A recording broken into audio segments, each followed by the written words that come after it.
So the question is, what changed in fundraising over the last years, and what does it mean for you as an entrepreneur in a practical point of view if you're looking to raise your next round? This is exactly the topic our next two speakers will cover in a fireside chat here. Our first speaker, Tina Baker, she is the co-founder of JAG Shaw Baker, which is a law boutique based in London, advising startups and tech companies. Our second speaker, Scott Sage, is the co-founder of an exciting new early-stage VC, Crane Ventures, which is also based in London. He was a previous partner with Draper Esprit for many years. So please welcome on stage, with warm applause, Tina and Scott.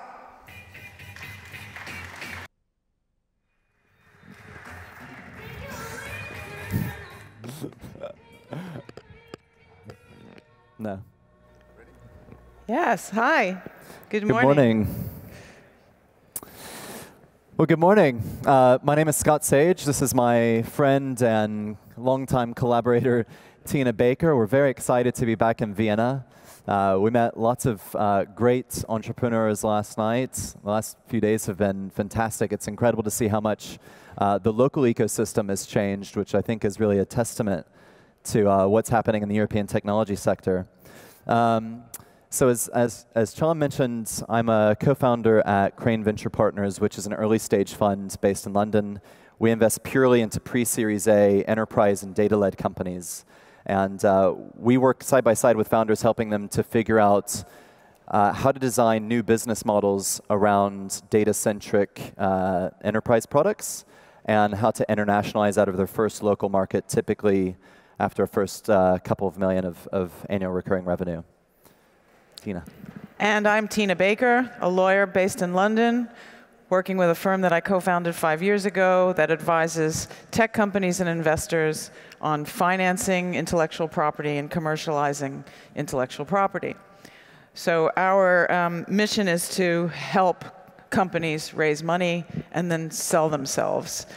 And we offer services to help that along the way. So we're just curious, how many people out there are raising money now? Okay. Good. How many are thinking about raising money? How many are finding it difficult? Okay, well, Scott will make it easy for you. Welcome to Europe. Yeah, but just so we're going to share with you some of our experiences of having done this for 30+ years combined. And so to help you sort of look at, from a commercial perspective, how you need to position your company in order to raise money and make it easier, and from a legal perspective. So Scott will talk about the commercial, and I'll talk about the legal. But a few statistics which may be of interest. There's more funding going on in Europe now than ever. In 2017, approximately 19.5 billion euros were invested in tech companies, which was up 5 billion from the year before. We're seeing a lot more foreign investors from the US and China coming into Europe. There's a lot of cross-pollination. UK investors are much more investing all over Europe. German investors are coming into the UK. It's still in Europe, but soon we're going to have to figure out another way to talk about this, which is very upsetting to some of us. That's a whole other topic. But the median Series A round has increased of late. And interestingly, it's gone back to where it used to be. So when I started working in venture capital, there were no seed rounds. There was only Series A. The companies were very highly tech dependent, either biotech or hardware or semiconductor. All PhDs. All the founders all had PhDs, or at least, you know, several members of the founding team. They weren't young, and they were raising lots of money. And there was no seed. There was a Series A. It was usually 3 to 5, and we've sort of come back to that in the sense that now Series A is never less than 3 anymore. But there's this whole seed bucket, which never existed before. So it's a very interesting change in the landscape, but it's definitely easier to raise money, and there's more money out there than there ever was. Now, yeah, I think that's enough to say about that. Cool. So, I mean, basically, what does that mean for everyone in the room here who's either thinking about raising capital or is in the middle of a fundraise right now? Even when I started in venture about 9 years ago, rounds where you just had a pitch deck, some very technical co-founders, and a very early beta version of your product, good luck. There was no venture industry for companies like that. And in fact, there hadn't been many large exits yet. So in most of the major ecosystems across Europe and the UK, there weren't even angel investors who could come in and help invest the first 500K. So back then, I would say the typical seed round was probably up to about 500,000 euro. It didn't really give you a lot of runway. You were already out fundraising within the next 12 months. Today, the beautiful thing about seed investing in Europe is there's lots of opportunity. There are more prolific angel groups. There are many more seed funds that existed 9, 10 years ago.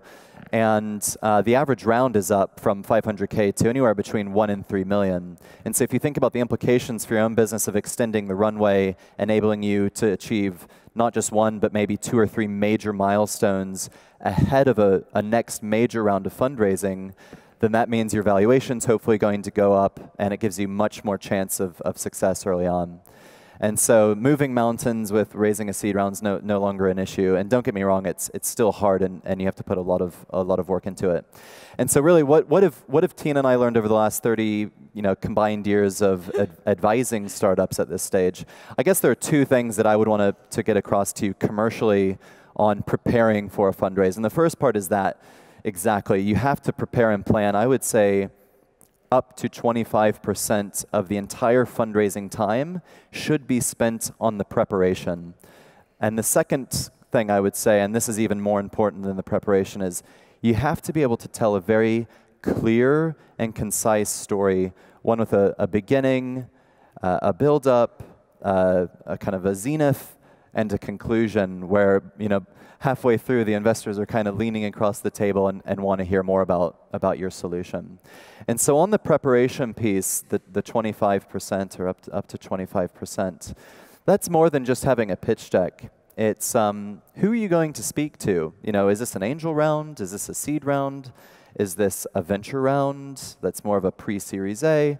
How do you find out? I think the best way is, in the same way you're doing customer development early on with your product, go and speak with other founders in your local ecosystem to understand who should I be speaking with, who's a waste of time, who doesn't have money for me right now, so I shouldn't go spend 3 hours in total going to their office, pitching them, and then doing follow-up DD calls where there's actually no chance of them investing. Is it worth me flying to London or Berlin or Paris or Stockholm to take that meeting? At what stage should I do that? And so speaking with other founders who've most recently, within the last year, been through the same fundraising path can give you very clear feedback. And I think we've now reached a point in Europe, thankfully, and most of the hubs, where founders have this kind of pay it forward culture. And so the other part of the preparation is figuring out how much you need to raise. A lot of times I laugh as a seed investor when someone comes in almost pre-product saying we're raising $5 million, and it's like the market couldn't even sustain $5 million if I gave it to you. So what's the real ask? And so we advise our own founders to go out with build 3 strategies. One is the base ask. How much do I need to run my company on a ramped up plan over 18 months to reach 2 or 3 major milestones? Then add 3 or 4 months of buffer, because things always take longer and are always more expensive than you think they'll be, to enable you to get to your next funding round, probably a Series A. Then build the best case, because some investors will say, especially if you've been able to create kind of a frenzy, what could I do? What could you do if I gave you an extra $1 million? So with an extra $1 million, have an idea of, okay, well, we'd hire a few more engineers here, or maybe I'd bring on board some salespeople a little bit sooner. Obviously, hopefully the valuation will be higher if you're going to take an extra $1 million. Then critically important, build a worst case scenario. So this is where the market is not receptive to the idea, to the product, and what's the absolute minimum you need to raise to keep the company alive for, say, 12 months, to then reach a major milestone to go back out in another year's time to ideally entice investors on board. So a lot of that obviously takes a lot of time, hence why I say prepare, get the story ready, get all of your funding documents in place, and be ready to go out. The second piece is around the storytelling, and we think this is probably the most critical piece of fundraising, because it's about connecting with an investor or your group of investors. The worst investment I've ever made, or some of the worst investments I've ever made, were investing into companies where they had incredible traction.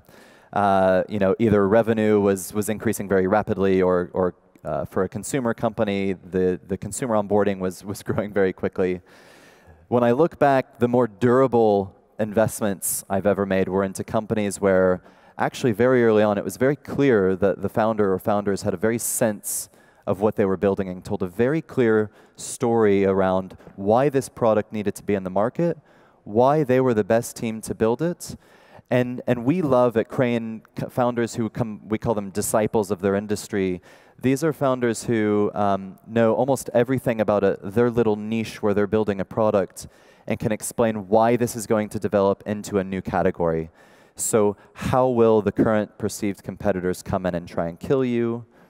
So you're saying the story is more important than the traction in some cases? It's always more important. Because the traction will come later with the better story. I think it will. Yeah. And so the final piece on the story is, how do you develop the story? For us, even when we went out to raise our first funds, we had to think about what's our story for Crane. So over 10 or 12 slides, create a story from beginning to end, where if you just read the summary titles, it tells a story. And if you take out any of the slides, don't put any content into the slide. If you just read the 12 slides, it will tell a story. If I take it and switch a few around or take a few slides out, then it won't make sense. So do that. That's called the flick-through test. When you send a presentation to a VC, I guarantee the first thing they do is they flick through it really quickly, and then they go back and will spend minutes looking through each slide and kind of digesting it. So my final piece of advice on telling a story is, in a pitch deck, don't do the usual team, product, solution, funding requirement. If you have a great team of very technical co-founders and you've worked together for 3 years, that's a huge asset. Co-founding team, second startup, 3 years combined together. I mean, that all of a sudden gives me, wow, these guys really know each other. There's probably much less risk of them breaking up after they take the money. So anyway, at this stage, hopefully you've enabled some investors to start circling your startup. You have them very intrigued. Hopefully you might be a few weeks away from a term sheet. What's the next thing you need to do? Hopefully you're speaking with a very talented, experienced lawyer on technology and early stage startups, and that's where Tina comes in. Okay, so to add to what you've just said about team, so in my experience, there are 3 critical pieces of legal stuff that investors really care about. And the first one goes along with team. So before you raise money, you should really be sure of who's in the team and how much equity all of the people on the team are getting. The last thing you want to do is start reallocating, promising equity to people right when you're starting to do a funding round. That could cause horrendous tax issues to founders.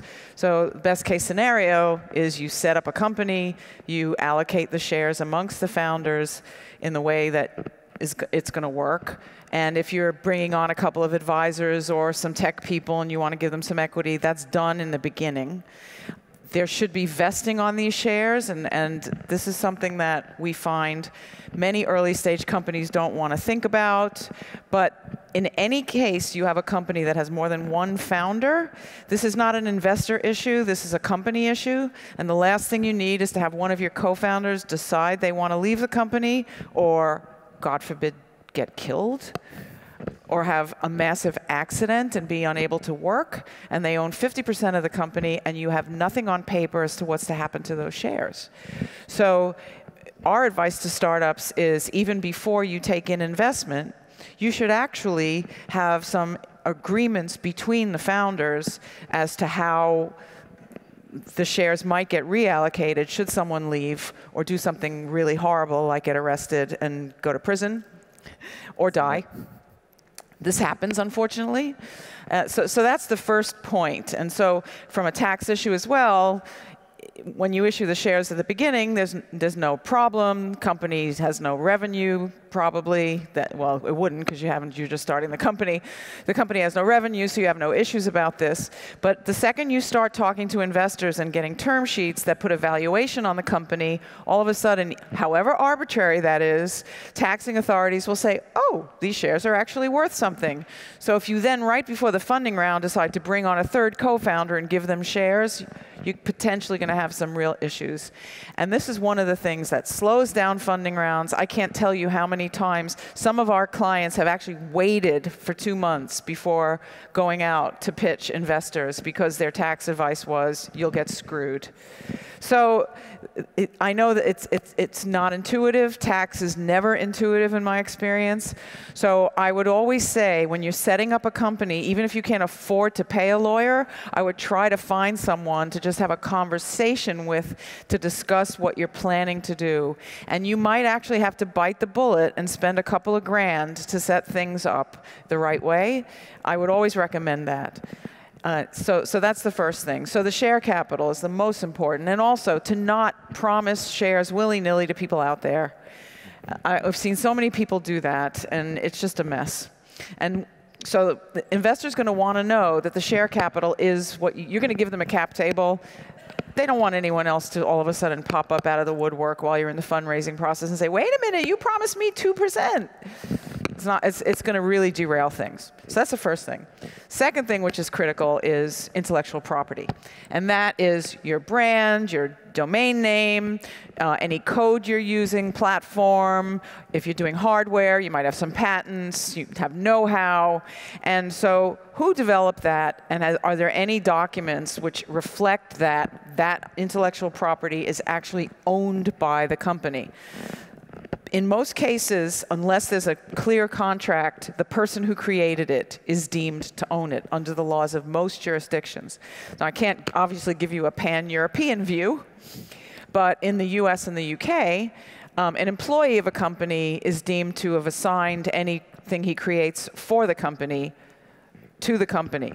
And there's no need for a contract. However, most founders don't sign contracts with companies, so they're not technically employees. So until they've actually done that, they own what they've created. In addition, consultants and third parties, we've seen people set up websites and they never signed anything, and actually the person who designed that logo and that website owns it. And so the last thing you need to be doing while you're negotiating a funding round is scrambling around trying to get people to sign over the rights to what they've created that you paid for to you because you thought you owned it because you paid for it, which you don't necessarily. So that's a very important thing, is when you are developing intellectual property to make sure that it's assigned into the company. Now there are IP assignment documents, templates online. They're on the Seed Summit website. We created them with Seed Camp. And there are founder agreements there. So there's lots of things you can find online to try to help, at least if you don't know or can't find a lawyer. And I appreciate in Germany, Austria, France, Spain, Italy, et cetera, there may be different considerations which we can't really speak to. But that's very important. And the third is litigation, which we're not going to talk about now because we're running out of time. And we've got some questions here. Yes, and we can take questions also the traditional way. So if you have a question you want to ask by mic, just raise your hand. I can see it, and I'll come to you. We've got 3 questions here. This is a great question. So the question is, I always hear there is more and more money in the market. Let's be honest. The amount of startups also has increased heavily. How would you, as a founder, raise attention to your startup compared to all of the others? That's a great question. And the only constant is there's always going to be more noise and more competition. And so I think you have to boil it back and go just go back to the basics, which are, first, be able to tell a very clear story. And it comes back down to, why does this product exist now in this market? So if you can demonstrate at the seed stage a story built around all of the customer engagements that you've been working on, which validates that there's a need for this product to exist in the market pre-traction, that's the best way to do it. The other one is kind of some of the other basics. Get a referral from an investor's trusted network. It's the easiest way to get the first meeting. I, of course, get a lot of kind of random, unsolicited emails, and I still respond to pretty much every single one. But it's always better if Tina sends me something, I'm guaranteed to not only follow up, but most likely just take the first meeting because I know it's already been vetted. So those are at least two little hacks. Okay, so clinging to a larger part of the company is frequently mentioned as a weakness. What are your views on that? I'm not sure I totally understand. Would that be a single founder company, whoever asked that question? Or is that for the founder group as a whole? Does anyone want to follow up on the question? Okay, well, all I can say is that in most cases, it's not going to happen. Yeah. Because if you only Here did... we go. Oh, so go ahead, Here's sorry. the question. Here's the question, okay. So it's basically about every time when you give away a certain percentage, just as you said before, like don't give around like 3% here and 2% there. So you say you shouldn't do that. On the other side, giving up too much is not so good either. So basically, I know there's going to be, it's always dependent on the situation, but what's your views on that? The specific question is like, what are the guidelines for yourself to make decisions on, well, let's give away a little more or let's give away a little less? So just from your perspective. Okay, well, I don't think you have a whole lot of choice in that, unfortunately. I mean, Scott can back me up on this. When you start talking to investors, the valuation is going to dictate how much you end up giving away. And if your product's really hot, I guess your valuation will be higher, so you'll give away less. But if you're doing multiple rounds of funding, you're not going to be hanging on to too much of the company after a while.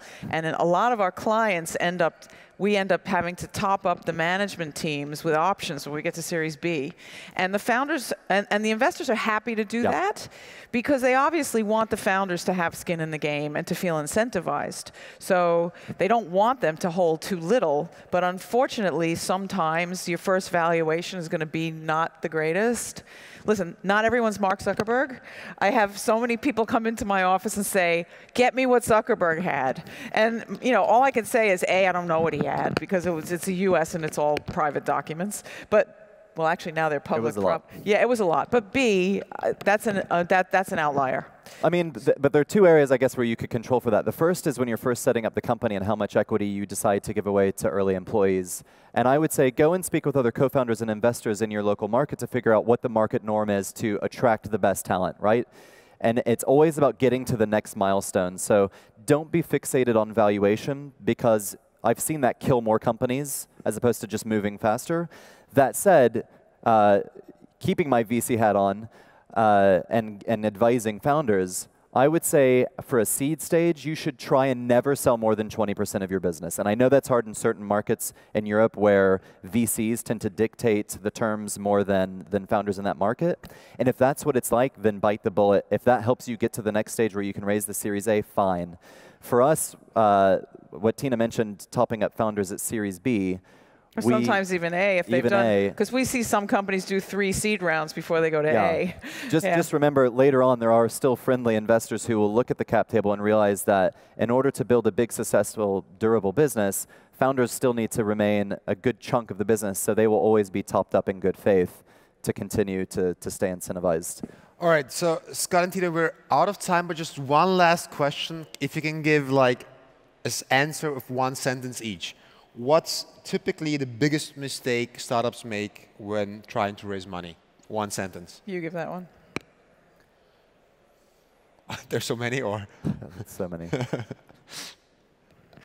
Biggest. Rushing it and trying to get it over with and acting desperately. Acting desperate. Which investors pick up on. Remain calm. It's a slow process. Kind of meditate your way through it and remain in control and don't show any fear. Yeah, don't do it when you're just about to run out of money. Yes, and that's where the desperation comes. It's like any relationship. If you're courting a man or a woman and they think you're desperate, they're going to walk away. All right, so summarize: don't be desperate and don't show fear. Last ending words. Thank you very much, Tina and Scott. Thank you. Thank you.